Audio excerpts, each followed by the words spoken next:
And just I liked the aspect of them being best friends. And that's like what I wish the movie kept going with. I liked kind of the over the top world that they set up in the first 30 minutes where everyone was just kind of like ridiculous with how much they cuss. Like as a kid, you know, I cussed a lot. What are you doing? So I'd fuck on it with ketchup, charging 75 cents more. That's fucking genius, dude. Fuck dogs! Get your fuck dogs right here!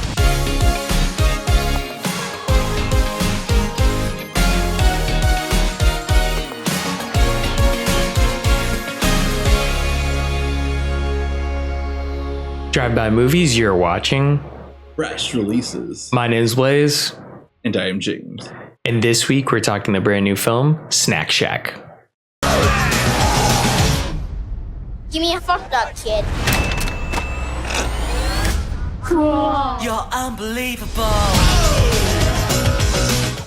Snack Shack is a new film from Adobe Premiere. It takes place in Nebraska City in 1991, where two best friends get the chance to run the swimming pool Snack Shack that later comes to be the perfect scenario for transgression, fun, personal discovery, and romance.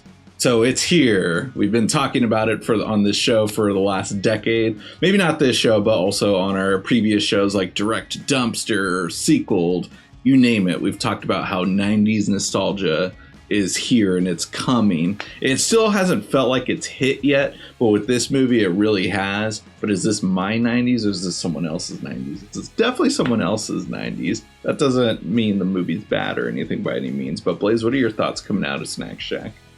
So I think this is a movie that I was really looking forward to seeing. The trailer looked fun, like it just looked like a good, vibe and just a ton of fun, like a cool coming of age story. But I have to say, I think I've reached the age where I'm just done with coming of age movies. I feel like everything in this film felt like, oh, I've seen a coming of age movie do it better or that spoke to me more.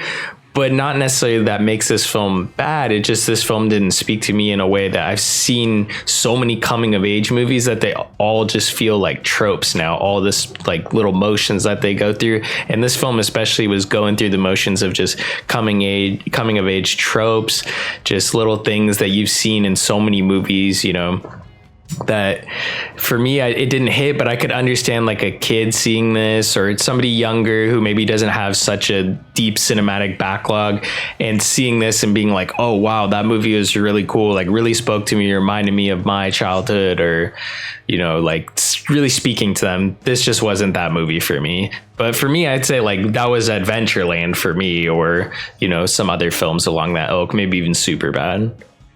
Funny you bring Adventureland up, because that was the movie that I was like kept going back to, thinking that this movie reminded me of.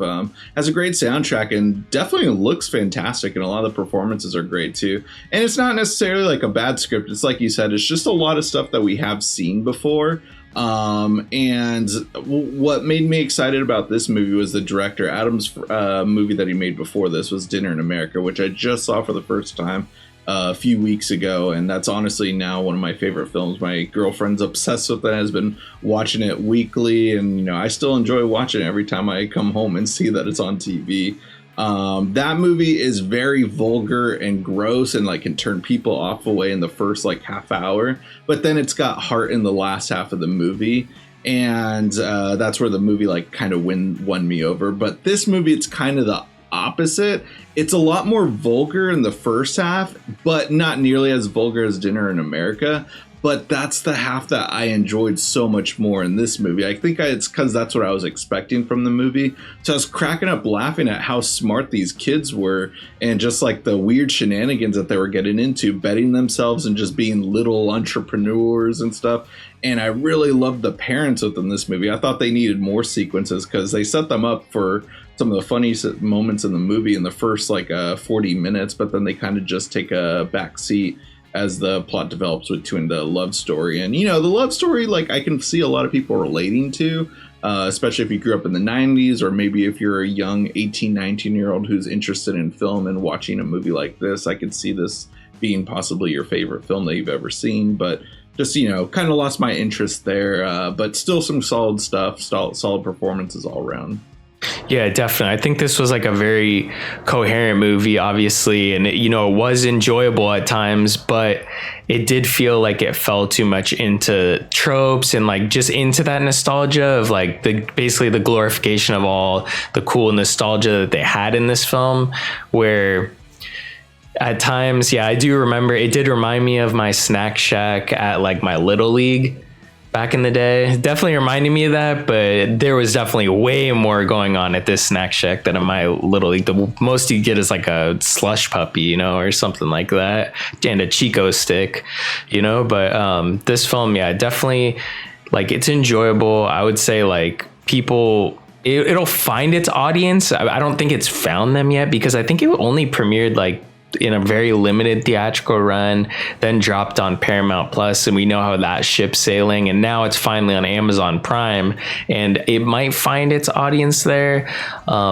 The other thing for me, like this film, I don't know why, but the young actors in this film just felt like they were way too young. Maybe I'm just reaching that age where you could tell when someone's like a lot younger. They're probably like 28 or something, but I don't know why. They just felt like so young in this movie, to where I'm like, this is weird seeing these young kids like getting into like crazy situations. Right. Yeah. Well, I was trying to remember, actually.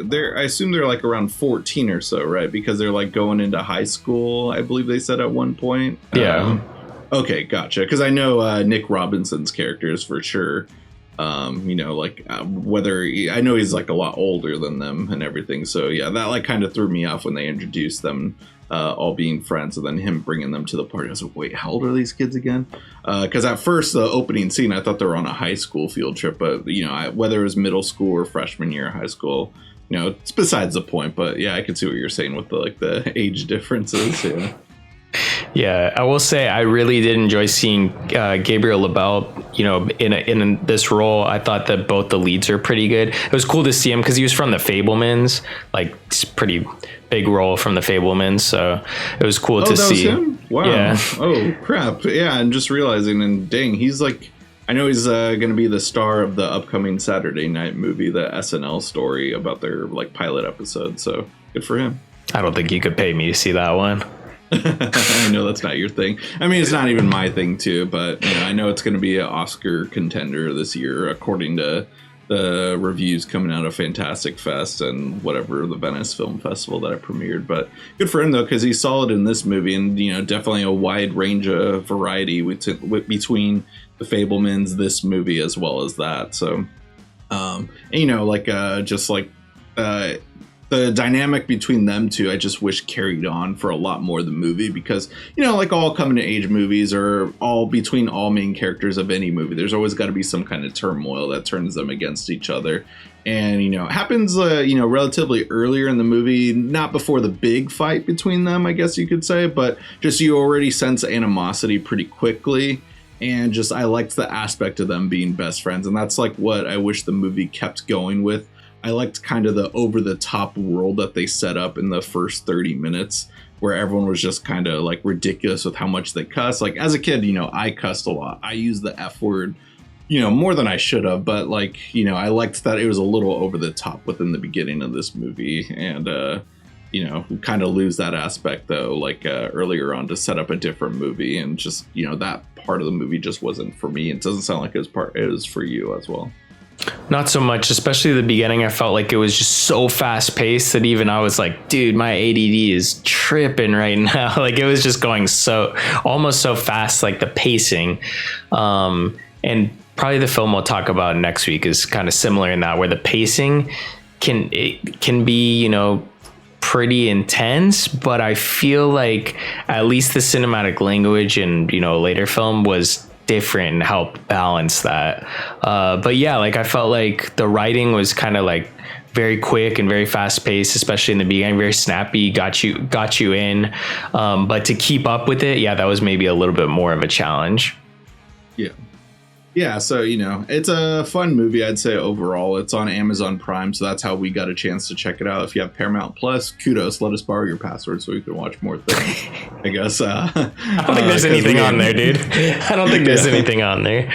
Yeah, but anyways, though, it's a fun movie to watch, so hopefully it finds its audience. I mean, Dinner in America is a movie that's 4 years old now, and it's getting its audience 4 years later, which is wild. So maybe same thing might happen with this. But, you know, I saw great reviews from the people I follow on Letterboxd. And so, you know, I think I went in with a little too high expectations, especially coming after Dinner in America. But, you know, still a solid movie, I'd say overall. I do recommend checking it out. You know, great way to help support the show. Let us know what you thought about the movie in the comments below. You could also check it out through our Amazon affiliate link in our description box below. And if you guys haven't already, go ahead and smash that like button, hit the subscribe button, and click that notification bell to get all latest updates. And speaking of updates, be sure to catch all our social media links down below for Instagram, Twitter, TikTok, and our own personal Letterboxd accounts. That'll conclude this week's episode. Tune in next week for a brand new video.